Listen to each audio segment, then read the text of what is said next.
Welcome to the deep dive. Today, we're stepping into something pretty much everyone with a fitness tracker thinks about, that 10,000 steps a day goal. It's definitely a popular one. Yeah, so we've got some interesting stuff to look at, a specific study on how it impacts overweight individuals, plus some takes from, well-known fitness and health sites. Right. The idea is to really unpack what hitting that number or aiming for it actually means for, well, your body and your mind. Exactly. So the sources. We've got that study. Its title is Effects of 10,000 Steps a Day on Physical and Mental Health in Overweight Participants in a Community Setting. Yep. And we're also pulling in perspectives from articles on walkingsfitness.com and eatingwell.com. They look at the benefits, but also, interestingly, where this whole 10,000 number even came from. Okay, let's start there then, because 10,000 steps.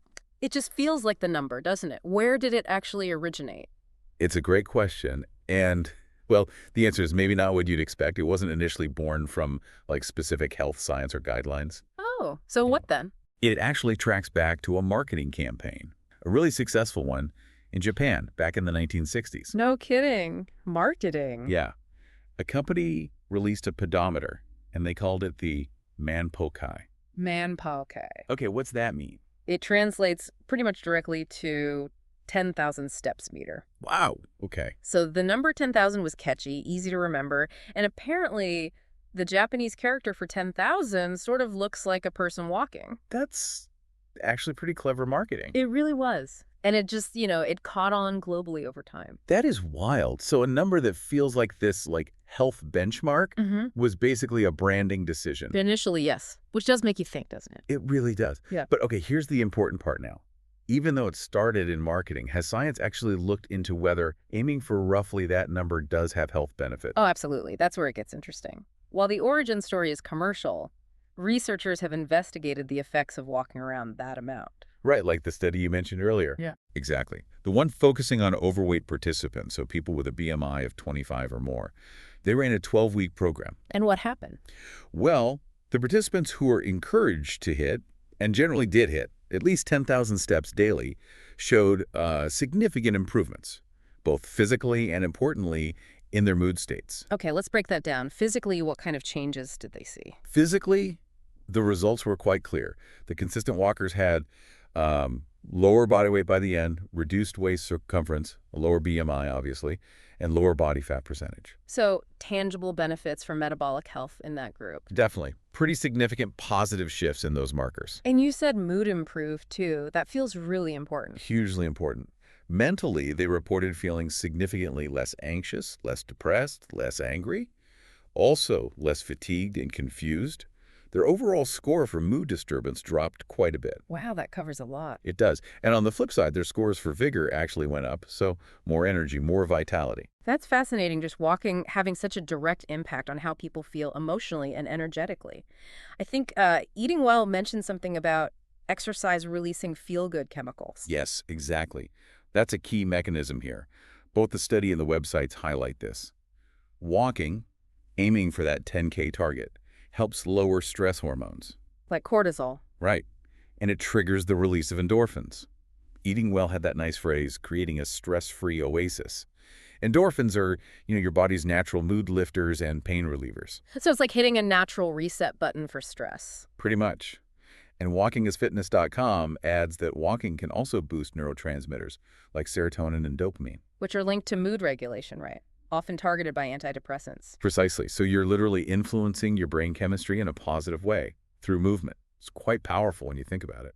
Beyond just mood, what about general energy levels day to day? And sleep? Walking's Fitness mentioned those too. Yeah, that's another common benefit people report. Regular walking, like aiming for 10,000 steps, often leads to feeling more energetic overall. Which seems counterintuitive sometimes, using energy to gain energy. But it works. And there's also good evidence linking this kind of activity to better sleep quality, falling asleep faster, more restful sleep. It really does sound like a positive cycle. Walk more, feel better, sleep better, have more energy, maybe even think clearer.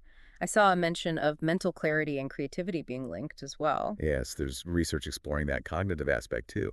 And some sources point to studies suggesting, quite specifically, that around 9,800 steps a day might be an optimal dose for cutting dementia risk by up to 50%. 9,800, that's very specific, almost 10,000. It is. And they also noted that getting those steps outdoors might give an extra boost against anxiety and depression. Makes sense, right?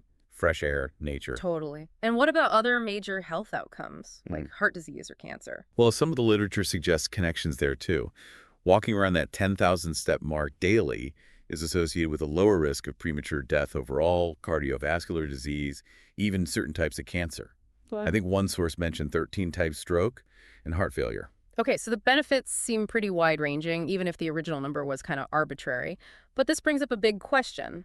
Is 10,000 steps really the right number for absolutely everyone? And that's a really crucial point of nuance. It's probably not a magic one-size-fits-all number. It's a useful target, but maybe not the perfect goal for every single person. Why is that? Well, for starters, Walking as Fitness pointed out the average person only walks about 4,000 steps a day, just doing, daily life stuff. Getting to 10,000 usually means adding intentional activity. Right. It's a conscious effort for most people. Definitely. And then you have the official physical activity guidelines. Eating Well mentioned these. They recommend at least 150 minutes of moderate intensity aerobic activity a week. Like brisk walking. Exactly. Brisk walking towards 10,000 steps can absolutely help you hit or exceed that 150-minute target. Moderate intensity usually means you can talk, but you couldn't sing while doing it. Okay. So 10,000 steps is a good way to meet those guidelines, maybe exceed them, but the guidelines themselves are time-based, not step-based. Correct. And importantly, you have to listen to your body. This came up in the sources too. Makes sense. Jump straight to 10K if you're sedentary, you might just get sore or discouraged. Or injured. Starting smaller with a goal you can hit and then gradually increasing. That's often way more effective and sustainable. Right. Build a habit. And I think there was something about age, too. Does the target change as we get older? Yes, some research suggests that for older adults, say 60 or 70 plus, the mortality benefits might actually level off somewhere between 6,000 and 8,000 steps per day. Interesting. So maybe pushing for the full 10K isn't as crucial for that age group, health-wise. It might not be necessary for those specific longevity benefits, though more activity is generally good if it feels okay. And of course, the standard advice applies. If you have health conditions, definitely talk to your doctor before making big changes to your activity level. Always good advice. So steps are great, easy to track, very accessible. But they're not the whole picture for fitness, are they? Eating well brought up strength training and mobility. Absolutely critical point. Steps are fantastic for cardiovascular health and general movement, but a truly well-rounded routine needs more. Strength training is vital. Why vital? For preventing injuries, for keeping bones strong as we age, for building and maintaining muscle mass, which helps metabolism. It's really important. And mobility work, like stretching. Yep, stretching, yoga, things that improve your range of motion. It helps with flexibility, makes daily movements easier, and can also help prevent injuries. Steps alone don't really cover those bases. Good point. And it doesn't all have to be super structured exercise, right? Like gym sessions and stuff. Eating Well talked about playful movement. I loved that term. Yeah, just finding ways to weave more activity into your day naturally. It doesn't have to feel like a chore. What are some examples? Oh, the classics. Walk the dog, take the stairs, park further away, walk during your lunch break. Get off the bus to stop early. Exactly. Or even just pacing while you're on a phone call. Little things add up. Some people use those under-desk treadmills now, too. A walking pad, yeah. Lots of options.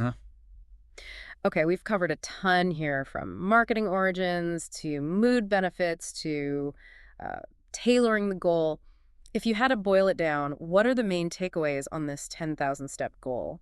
Well, I think it's clear that walking more and using a target like 10,000 steps as motivation can genuinely have really positive effects, physically and mentally. Right. The study showed that pretty clearly for the participants involved.